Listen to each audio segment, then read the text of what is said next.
வணக்கம் அன்பர்களே.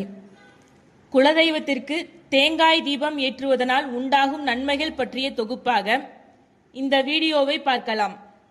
இதற்கு நாம் முதலில் செய்ய வேண்டியது என்னவென்றால் 5 தேங்காய்களை எடுத்து அதை சரிபாதியாக நேராக உடைத்து அதில் ஒரு மூடியை தவிர்த்து மீதமுள்ள 9 தேங்காய் மூடிகளில் மஞ்சள் குங்குமம் பொட்டு வைத்து தூய்மையான பசும் நெய் அல்லது தேங்காய் எண்ணெயில் இரட்டை திரி போட்டு தீபம் ஏற்றி வழிபடுவதினால் குலதெய்வத்தின் அருள் பரிபூரணமாக கிடைப்பதோடு தோஷங்கள் நீங்கி நம் வேண்டுதல் நிறைவேற வழி செய்யும். இப்படி நாம் போடவிருக்கின்ற 9 தேங்காய் மூடி விளக்கானது நவக்கிரகங்களை குறிக்கிறதாக இருக்கிறது.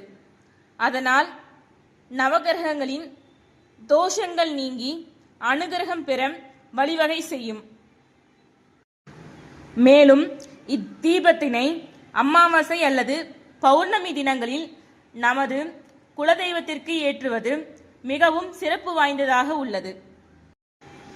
அவ்வாறு அமாவாசை அல்லது பௌர்ணமி தினங்களில் குலதெய்வ கோயிலுக்கு போக இயலாதவர்கள் குலதெய்வத்தின் படங்களை தமது வீடுகளில் வைத்து இத்தீபத்தினை ஏற்றுவதனால் அப்பயனை அடையலாம்.